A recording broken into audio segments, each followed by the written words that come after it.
Thank you for joining us for the Southern Nightmares reading series. This is a monthly online event presented by the Atlanta Chapter of the Horror Writers Association. We'll be spotlighting both Atlanta Horror Writers Association members plus members from around the world. I love the Skeleton Hour, hosted by HWA, which is a monthly panel discussion. Join the HWA Facebook group to keep up with that event and the conversations there. Also, let us know what other events we should promote so that we can help signal boost and support our community. I watched the KGB reading hosted by Matt Kressel and Ellen Datlow last night. Had Laird Barron and Joe Hill doing a reading. That one was a lot of fun. I'm really enjoying seeing a lot of the digital events that our community is coming together to make. So I'm Alex Hofelich. I'm your host for this event. I'm one of the editors over at Pseudopod. We've been bringing short horror fiction to your ears every week for free for the last 14 years. I'm honored to be working with Peter Salomon and Kitty Sarkozy and Jessica Ann York to bring this event to you. The Atlanta Chapter of the Horror Writers Association features a Nightmare of the Month.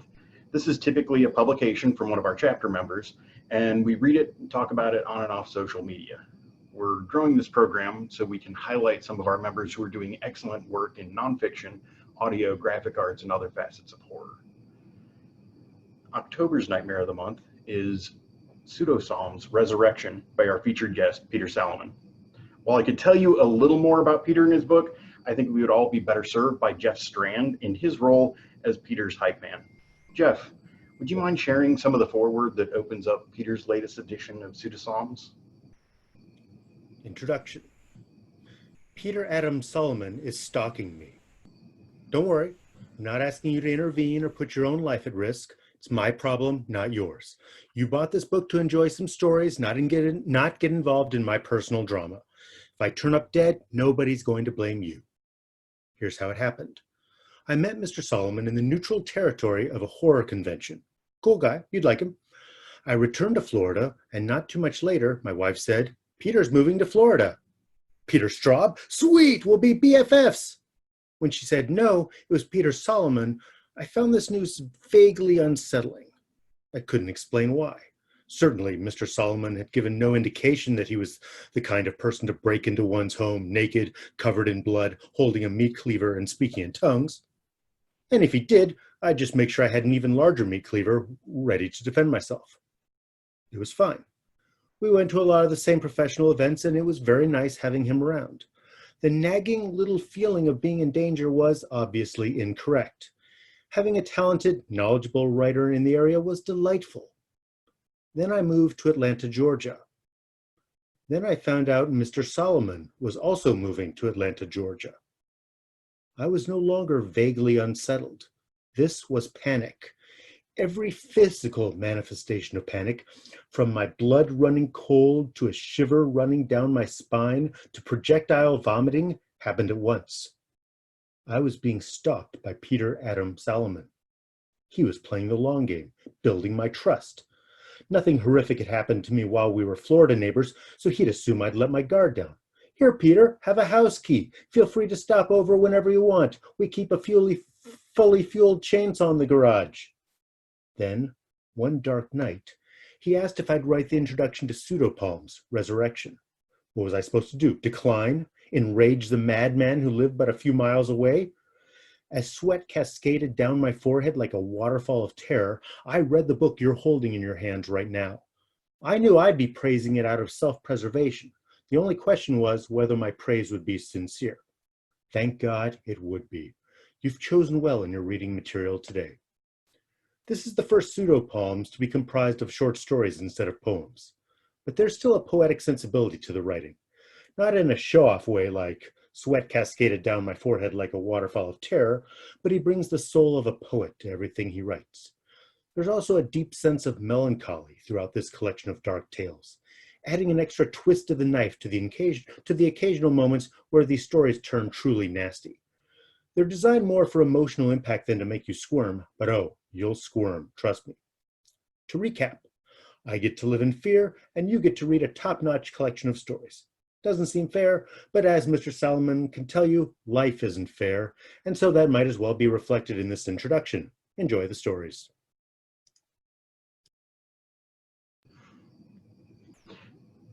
Please note that you need to stalk Jeff for several years before he'll write an introduction for you, so get started now.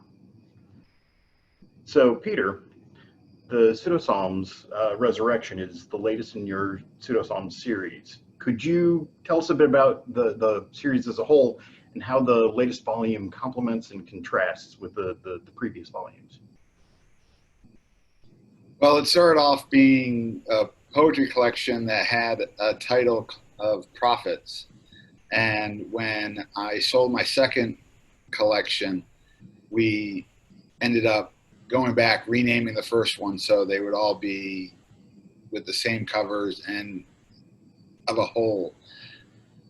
My poetry and my short fiction usually has some type of religious undercurrent going through it for some reason. And so I've always loved the term pseudo-psalms. And it's become a kind of a running thing now. I'm on the fifth one of them with 4 poetry collections, 1 short story collection, and another poetry collection scheduled for next year, which will be Pseudo-Psalms Eden. And it's a way to carry out more of the thematic view of my writing. And it's just a thing.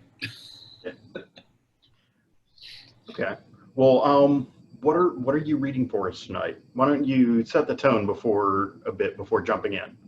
All right. Well, this is a piece I've never read before, so this will be interesting. It's called Doll, and I wanted to create a character who was so bereft at the loss of a child that she would do absolutely anything to replace that loss. So this is Doll.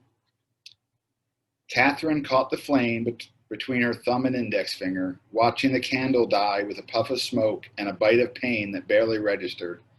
Then she turned to the next candle.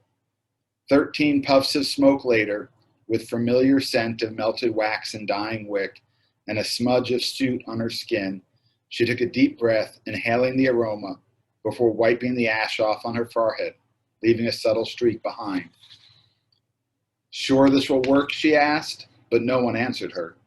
She turned around, staring into the corners of the small empty room. 13 candlesticks surrounded her. Bookshelves filled every wall, but there were no books.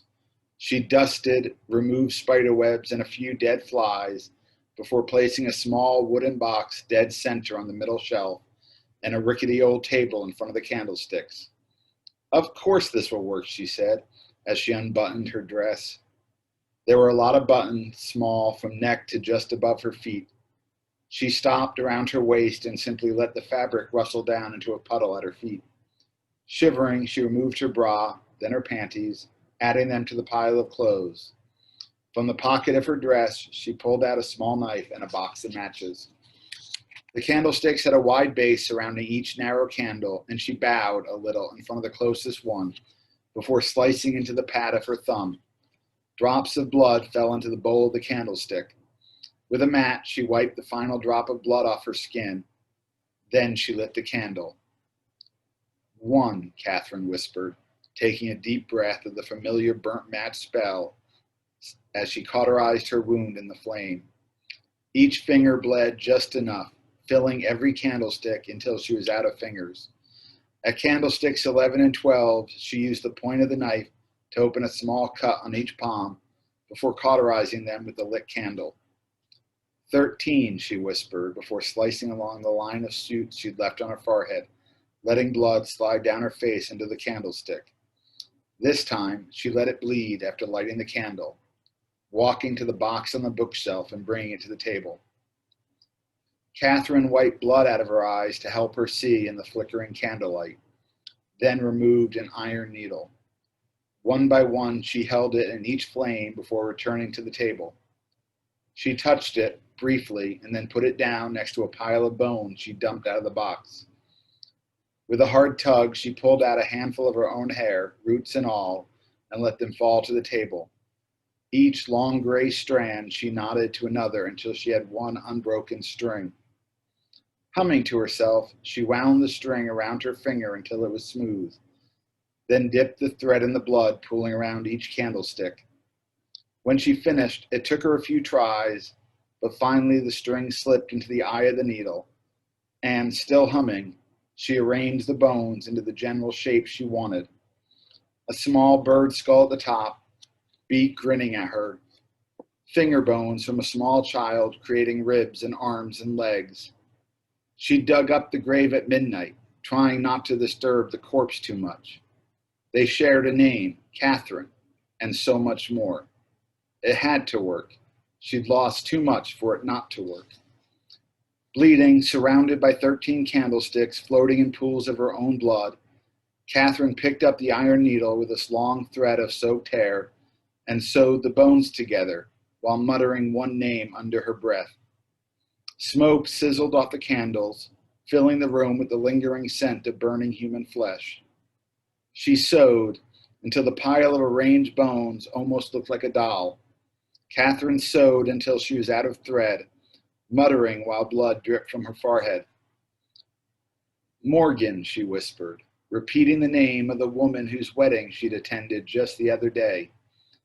The bride, wearing white she didn't deserve, marrying the man who'd left Catherine the day he'd learned she was pregnant, who had sent a check to cover the funeral expenses for their daughter over a year after she died.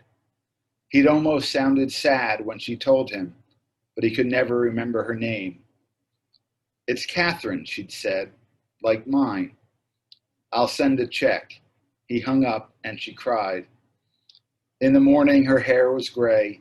She'd aged a lifetime in the aftermath of her daughter's death, aged more in the years since. And now he was married to Morgan of the blonde hair and perky smile. Catherine sat in the back of the church, muttering as they exchanged vows, and a white dove popped out of a gold filigree cage before escaping into the rafters. It took Catherine almost an hour after the ceremony to catch the thing.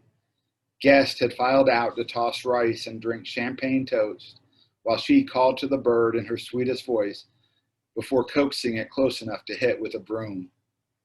The beak seemed to smile as blood dripped off her forehead to land in the empty eye sockets, filling them so for a moment it appeared the dove could see through its dark red eyes. Morgan, Catherine whispered, completing the spell, and the doll twitched.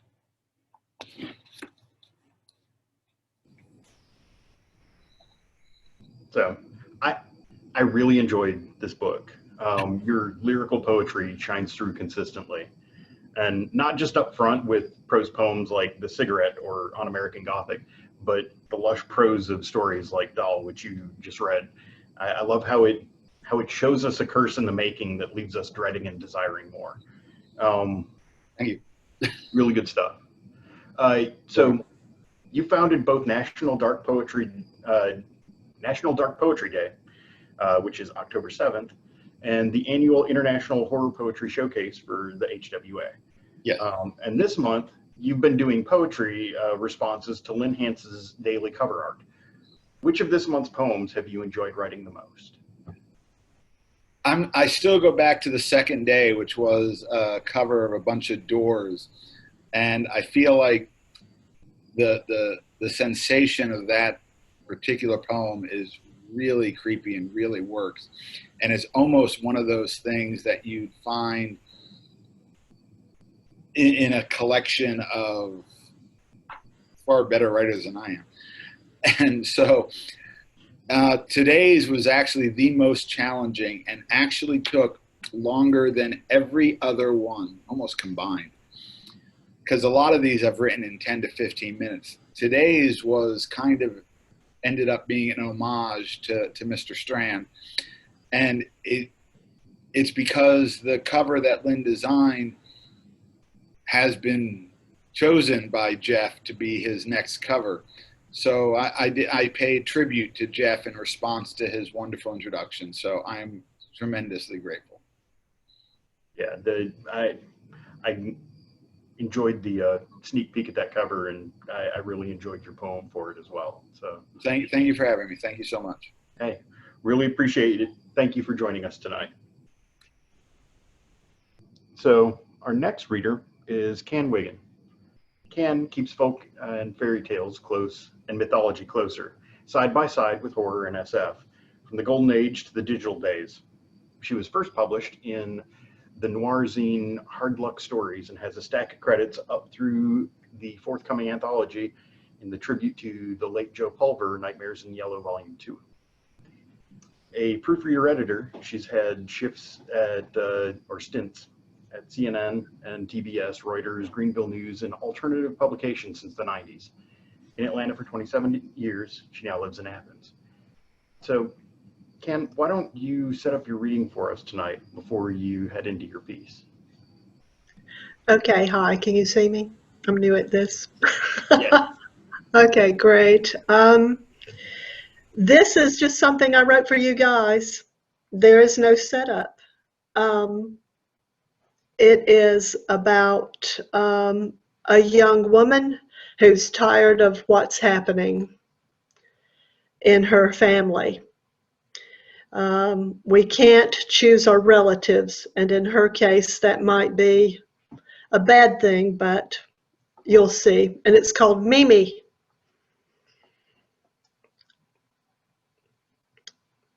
Okay.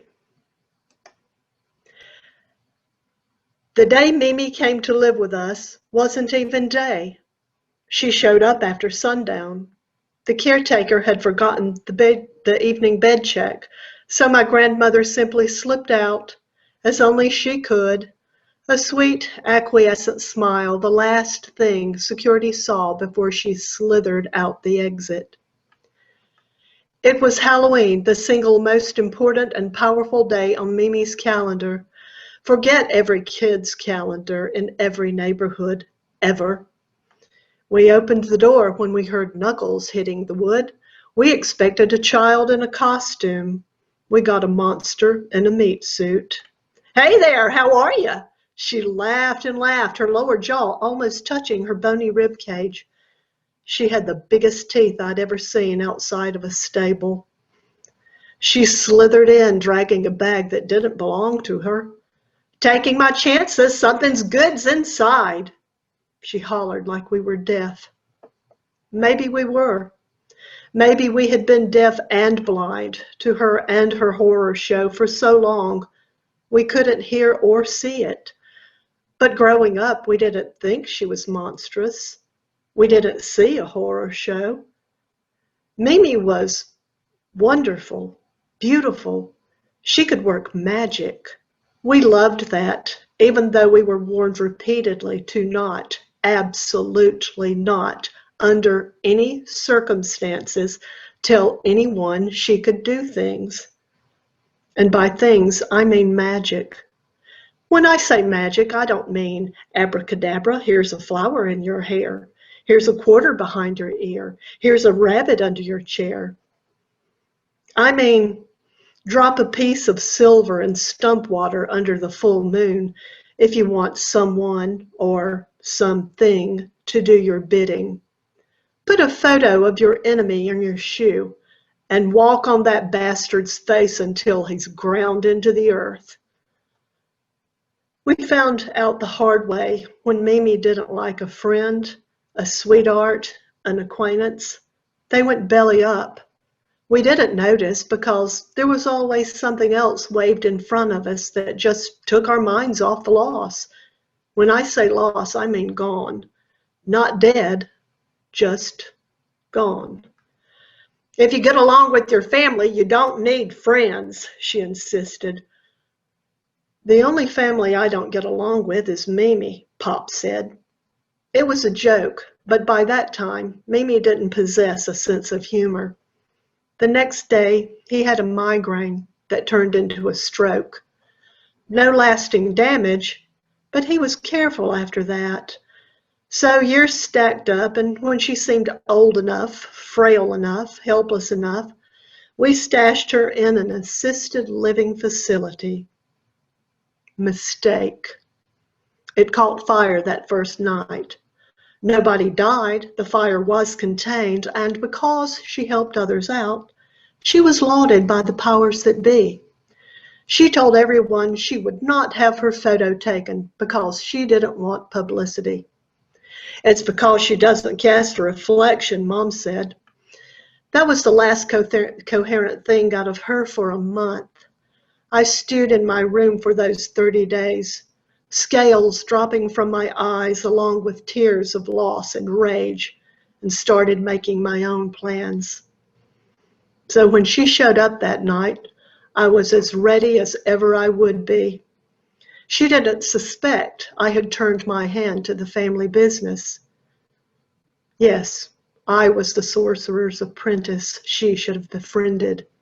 But, being the baby of the brood, and therefore of no real consequence, nobody paid attention to me. This gave me worlds to walk between, and I took that advantage. Magic should be spread out so things can grow. Otherwise, you're the dragon in the fairy tale, keeping all that gold to yourself. Which describes Mimi.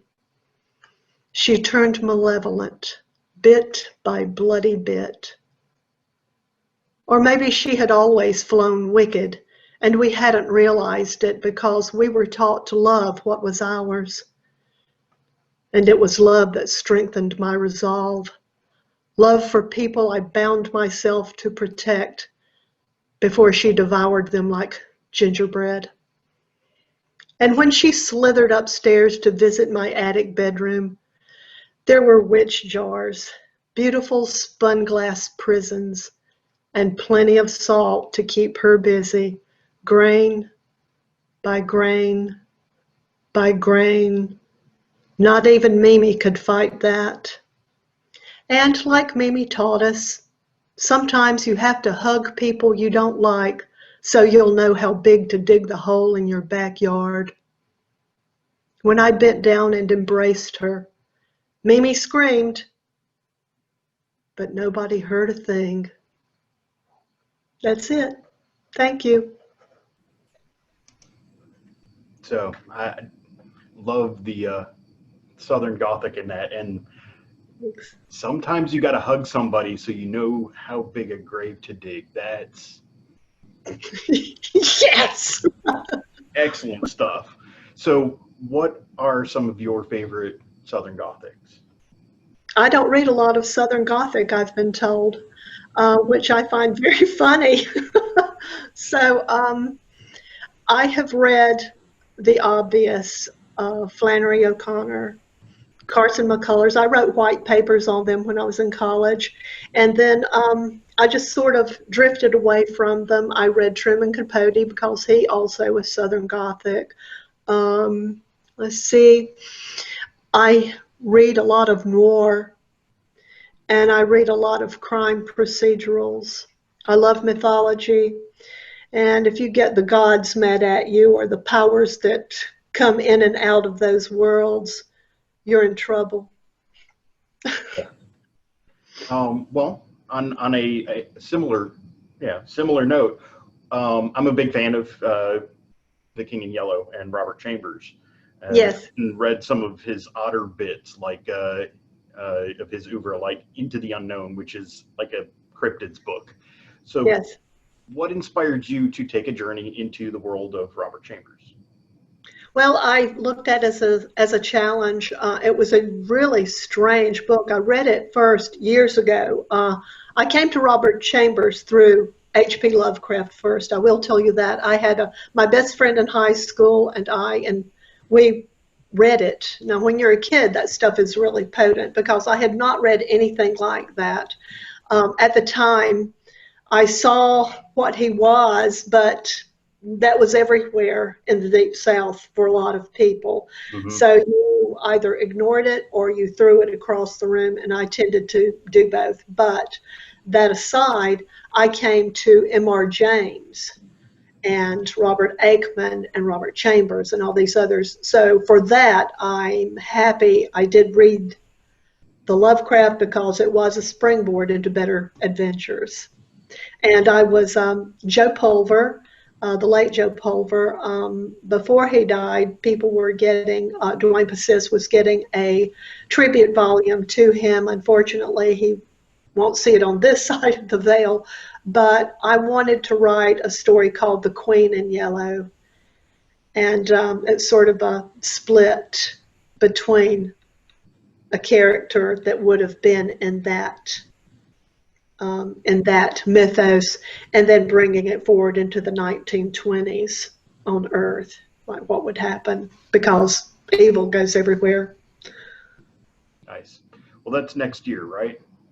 Yeah, I believe it may be out by the holidays. Okay. Awesome. Well, I'm looking forward to reading it. Okay. All right. Thank you, Cam, for joining us tonight. And my next story, just for you, Alex, is Little Buddy Gus. Awesome. looking forward to all Thanks so of it. much for having me. It was really a blast. All right. So being part of a large chapter comes with the privilege of being able to easily access a network and a group of like-minded folks. So with the Southern Nightmares reading series, it was important to us as a chapter to boost voices outside our immediate field of view. And we are honored to welcome our first special guest from the newly formed Ohio chapter, Lucy A. Snyder. Hi, everybody. Thanks for having me out. So Lucy is the Shirley Jackson Award nominated and 5-time Bram Stoker Award winning author of 14 books and over 100 published short stories. Her most recent books are the collection Halloween Season and the forthcoming novel, The Girl with the Star-Stained Soul. Her writing has appeared in publications such as Asimov Science Fiction, Apex Magazine, Nightmare Magazine, and Pseudopod, Fireside Quarterly, Strange Horizon, and Best Horror of the Year. She lives in Columbus, Ohio, and you can learn more about her at lucysnyder.com and follow her on Twitter at Lucy A. Snyder. So I really enjoyed reading your new collection, Halloween Season. One of the core items on display in this collection is your macabre and bizarre sense of humor. Which of the stories contained within did you have the most fun with? That's a really good question. Basically, I enjoyed on a level writing all of the stories. I think the one that I kind of tapped into the most fun with, like my memories of Halloween and everything, was the story Cosmic Cola, which details a girl who's sort of afraid to lose Halloween, who has to move to a strange town. And she discovers they're all about Halloween, but it doesn't work out quite the way that she was hoping it would. So yeah, I enjoyed that one. And so far, readers seem to have enjoyed that one pretty well. Additionally, the piece I was going to read for you this evening is just like the opening piece, the opening poem. It's super short. If there's time, I could read from something else, but I figured we'd start with that. Does that sound good? Absolutely. Okay. That sounds great. Okay, this poem is called Beggar's Night, and I guess a little bit of backstory about the title. Here in the Midwest, sometimes we have trick-or-treating on a night that isn't Halloween, and here in Ohio at least, it's often referred to as Beggar's Night as opposed to trick-or-treating. I'm not quite sure why, but that's just kind of a local thing. So here's the poem.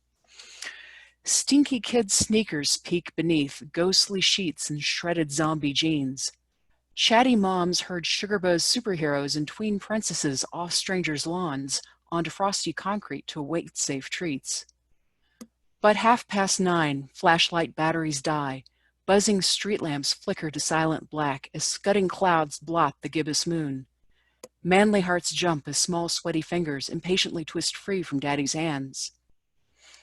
And in the sudden dark, for just a moment, cheap cotton gauze spins to Egyptian linen, latex and grease paint become twitching scars, hairy feral muscle splits wisping nylon rags, and every smile stinks of clotted blood. But in a heartbeat the dire clouds retreat, the moon shines brave and the lamps relight. Trembling parents retrieve little tricksters, ruffle hair, press hands to narrow chests, unable to feel the monsters burning inside. So that's the opener.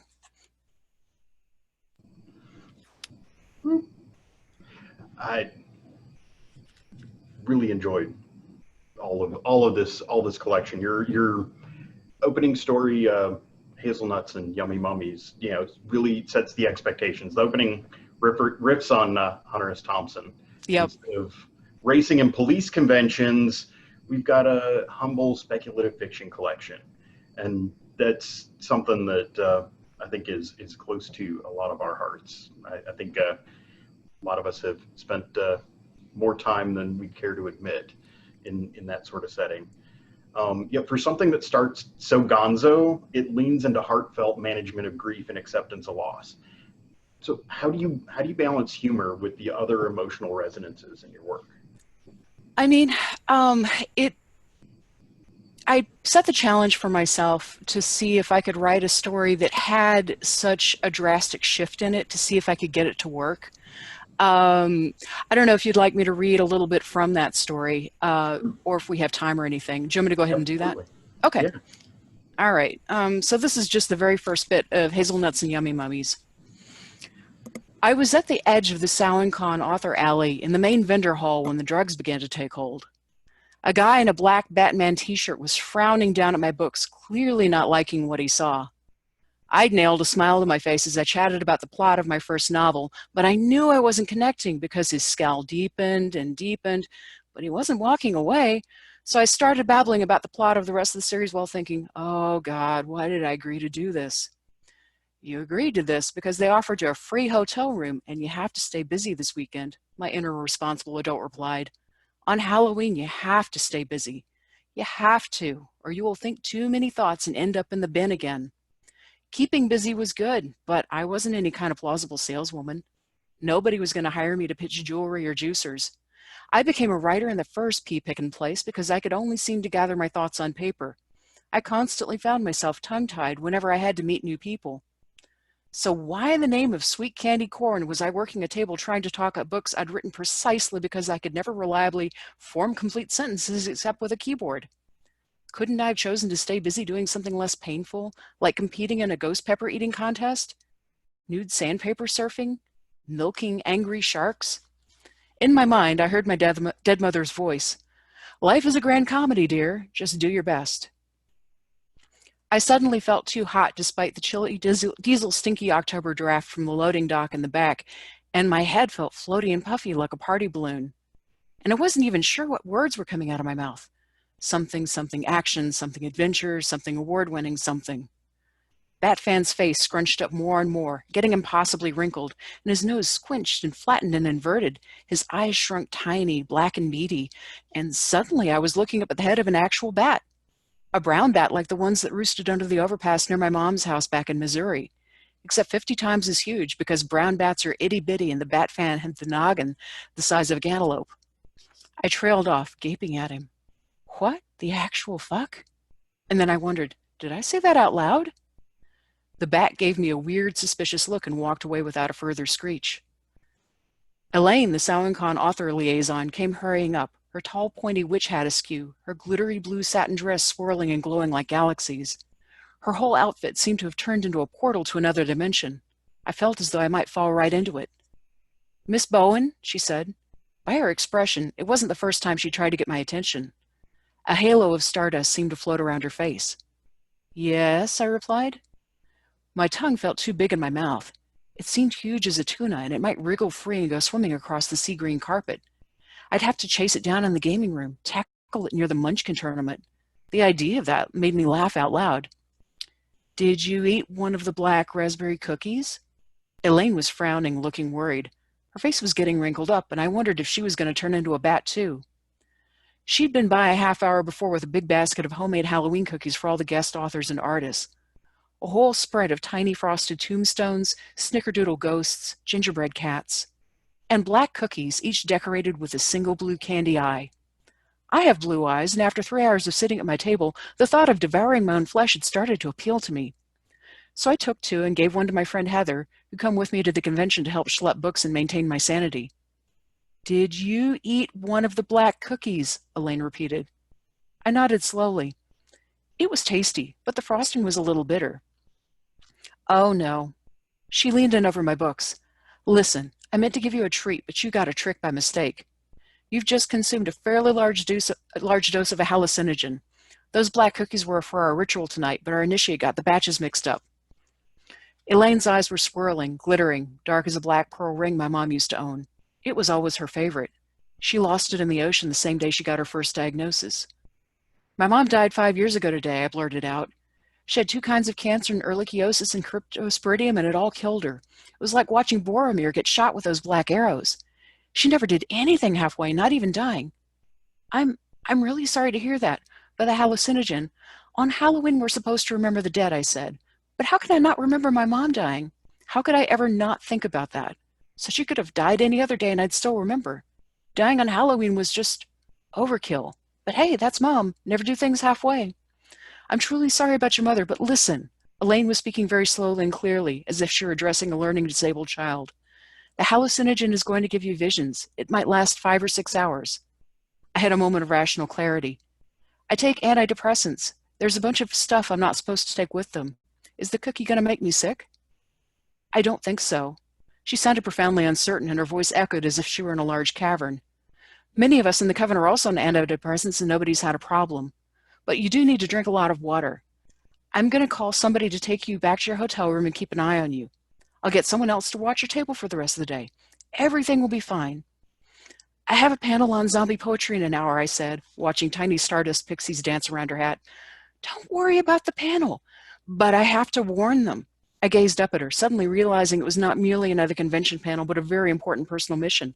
I have to warn them all that when you write poetry, you are letting the brain eaters into your mind. You are letting them into your mind. I'll go ahead and stop it here. So anyway, that's the very first part of the story. This story was, in fact, inspired by some of my experiences at a local convention called Origins, which is mostly a gaming convention. Okay. At one point, one of the staff members came by with a bunch of homemade cookies and cakes and things like that, and we were all starving. You know, we hadn't had a break for lunch, and I was sitting there eating the cookies and thinking, there could be literally anything in this. They could be totally poisoning us. So this could be laced with drugs. I just don't know. It's just an act of faith that I'm eating these cookies from this stranger and that nothing bad is going to happen. So I started, thinking about, well, what if they were drugged? I mean, what kind of craziness could emerge from all of that happening? So yeah, the story's based on some things that happened to me and some things that I imagined, what if they did happen to me, and some other stuff. So yeah. Well, I think you handled it well, and you had a lot of fun with it very clearly, yeah. And it's a story everybody should absolutely pick up and read. I have to gush for just a minute about a story that may not receive the most feedback. One thing I was certainly not expecting in this collection was a lovingly crafted Chuck Tingle fanfic where the buckaroos prove that love is real while defeating cultists and elder things beyond time and space. I think it was very prescient, and it does a good job of showcasing the Chuck Tingle who was intended as a puppy punchline, but who also became one of the greatest performance artists of the entire Puppy Hugo saga. Absolutely, yeah. He's quite something. I wrote that for an anthology called The Cackle of Cthulhu originally, and I sent it to the editor, and the editor was kind of concerned. He was like, you should get permission from Chuck Tingle before, you publish this. And so I actually wrote to him, but he wrote me back. Like, he's read the story, and he gave it his seal of approval.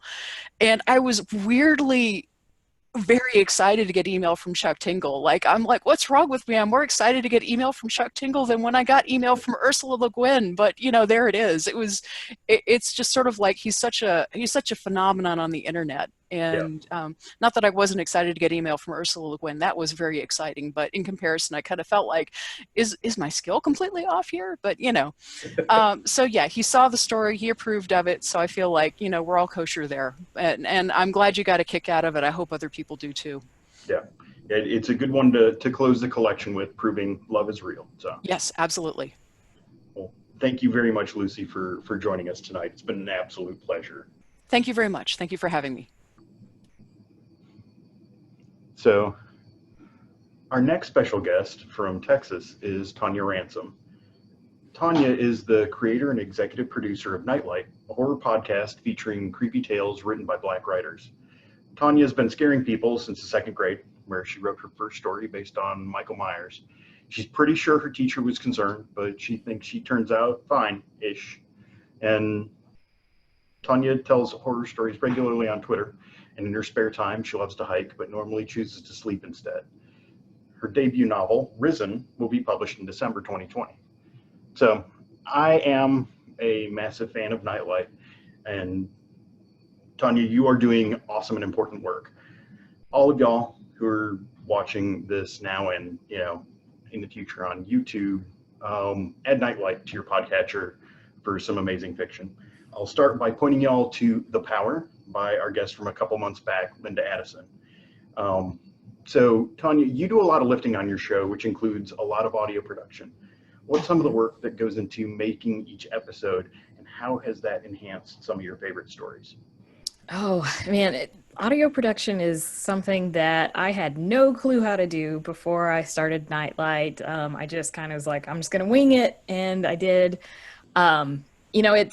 It's one of those things where you really have to like read the story a couple of times to get a feel for like the atmosphere that you're going to have, look for places where sound effects are going to add to the fright factor of the story. And, over time you just kind of develop an ear for it. I listened back to some of my first episodes and I'm like, oh, I shouldn't have done that there, or I should have done this here. And, you get better at it. You get better at knowing when to leave a line alone, when to use silence, to punctuate, something really profound that's happening, and, when to drop that jump scare in, to hopefully make people, as they're riding the subway or whatever, jump and everybody look at them like they're crazy.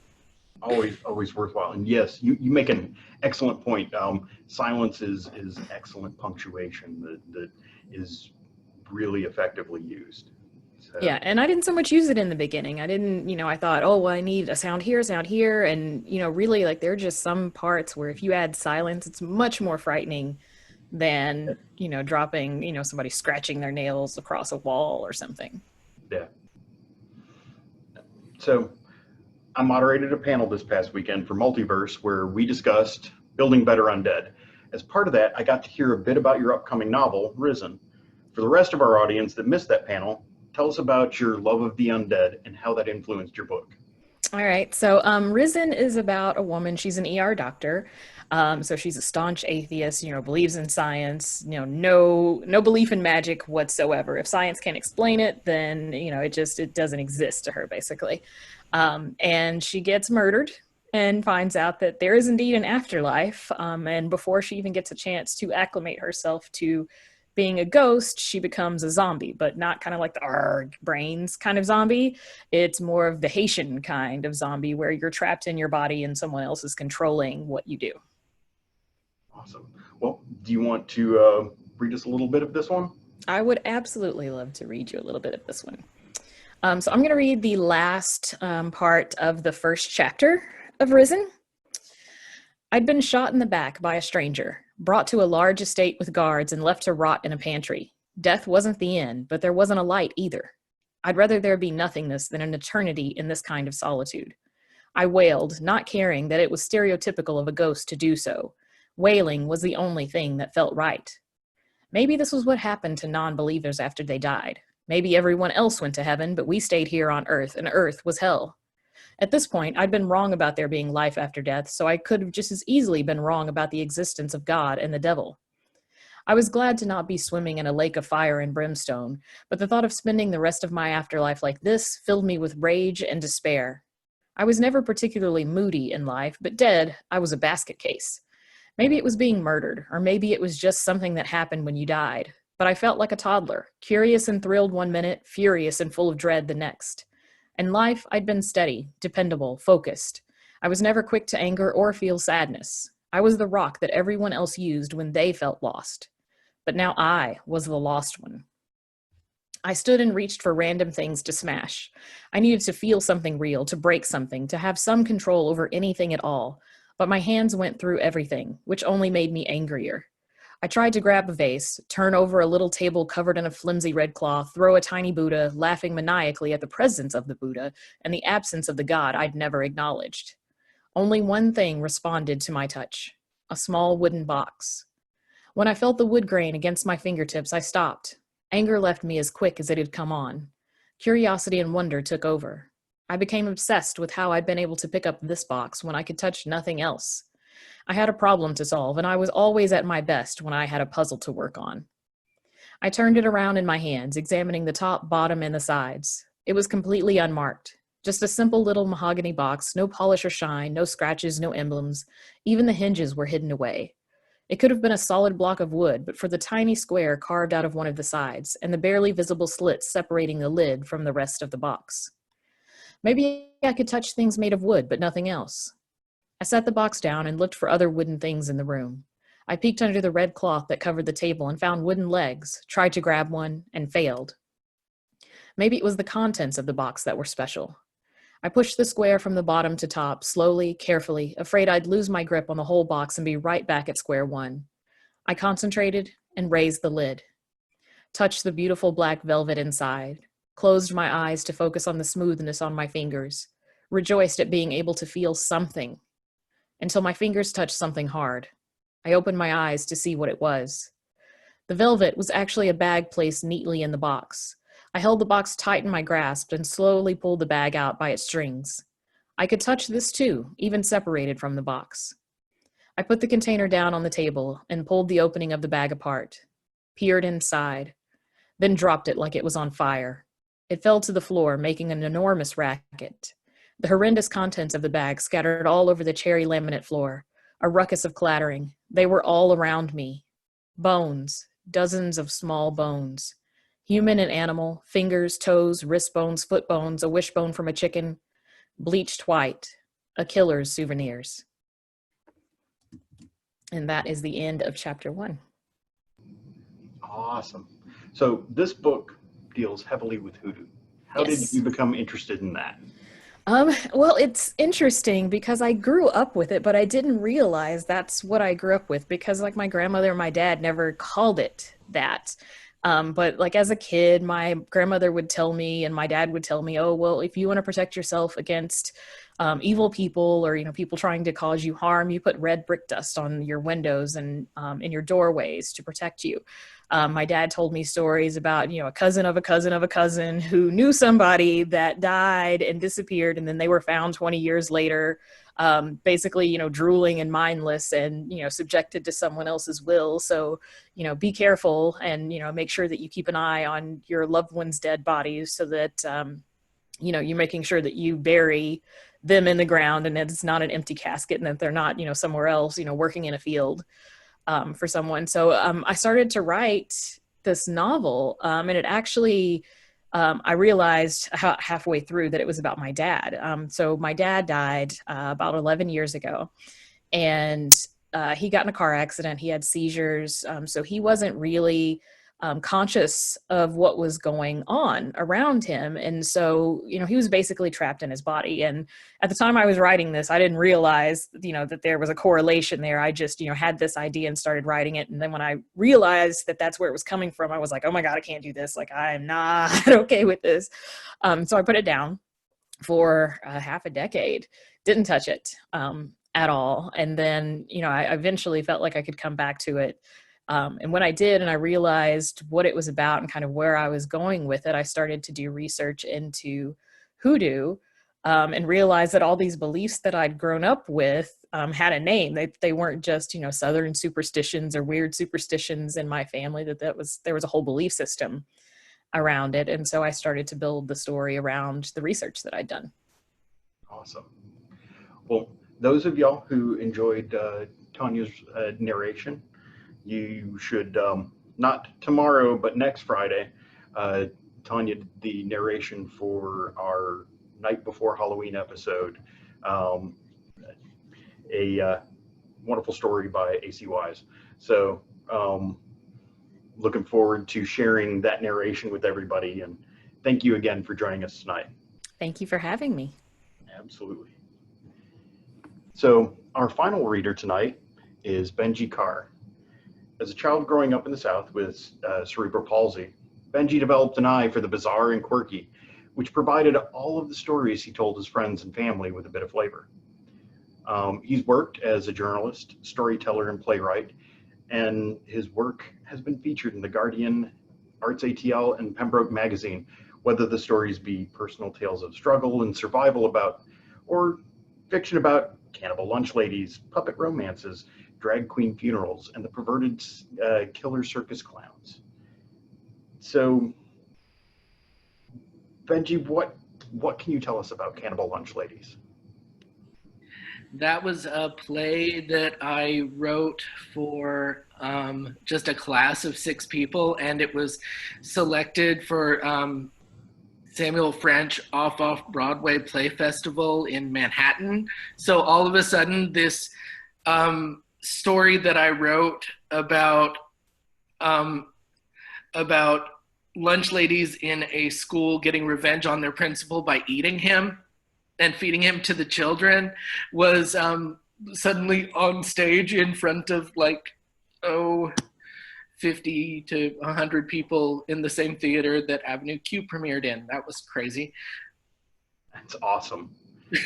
So that's the so on stage your piece has been presented there, as well as Alliance Theater and Center for Puppetry Arts.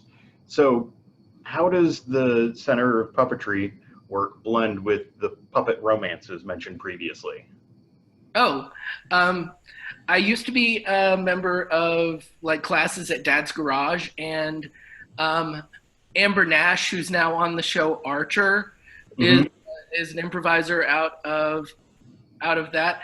And I told her, because she was my improv teacher, I told her that I would write a puppet show for her that was essentially just like an episode of Sex and the City, where she goes shopping, delivers someone else's baby in the elevator because it gets stuck. And so basically what I wrote was called the 4th season premiere of the Amber Nash Show.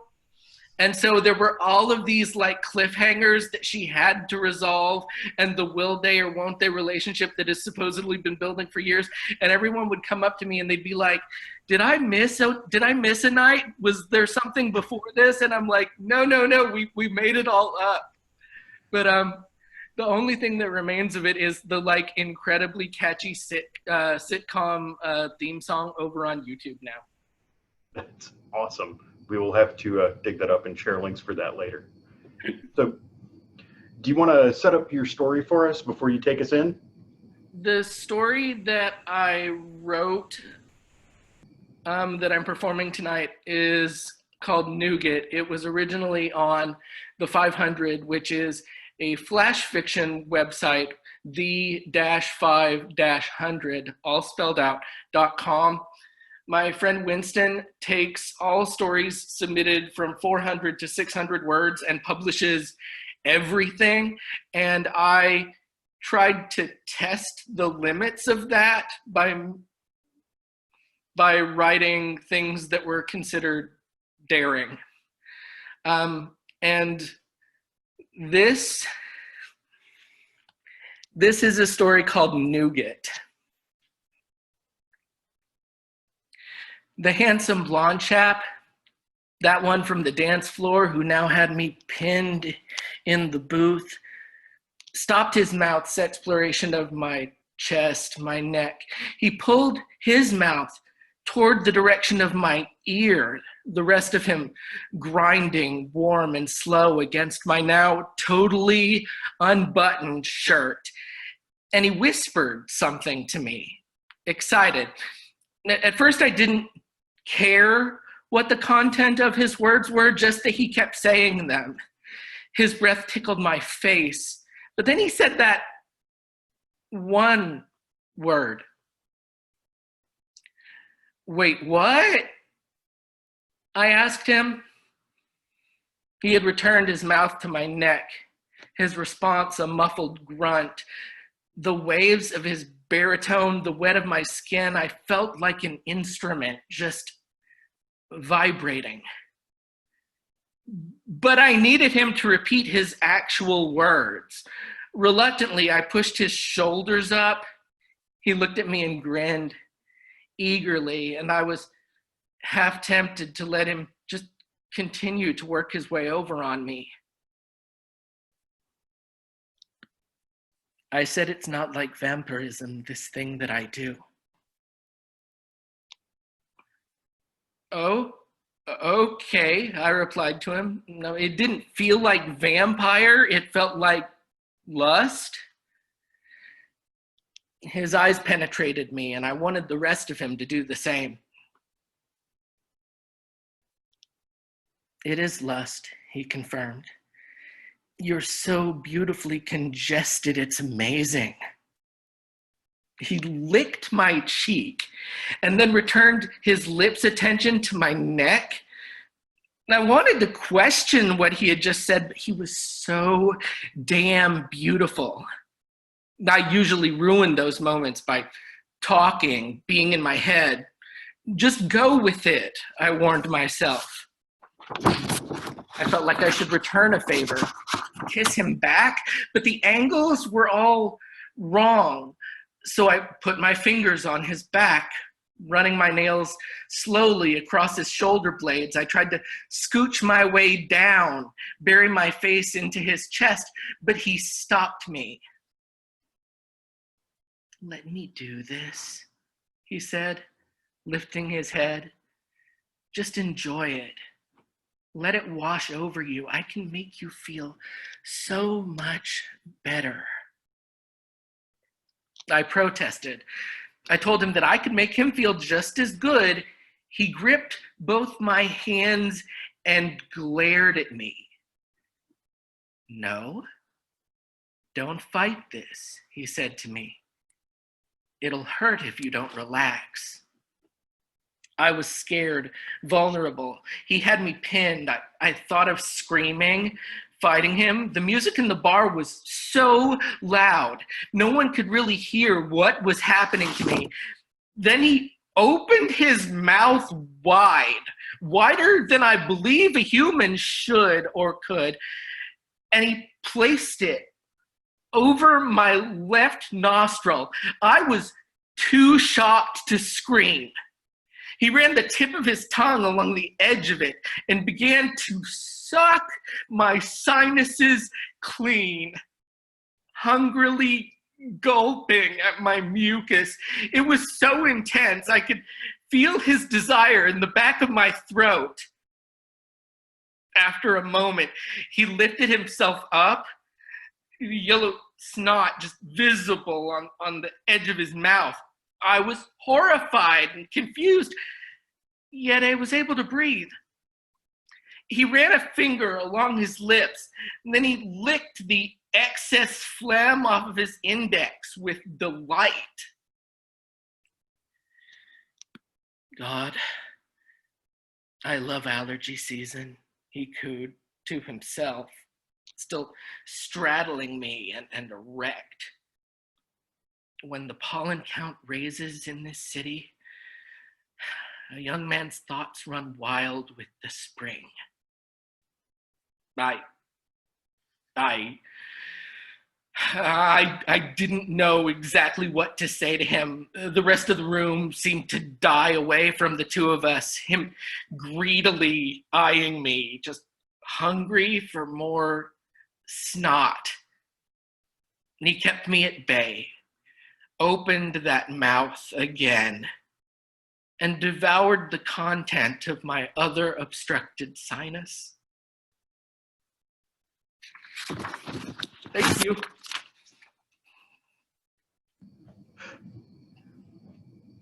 Happy Halloween. So that was certainly an experience. That was not what not what I was expecting. And so with on that note, that brings our event to a close.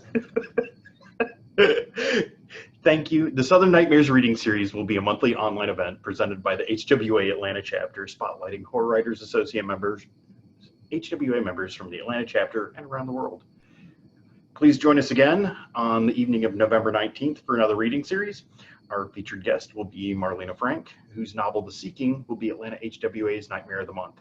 And our special guests will be Kat Scully and Sarah Reed.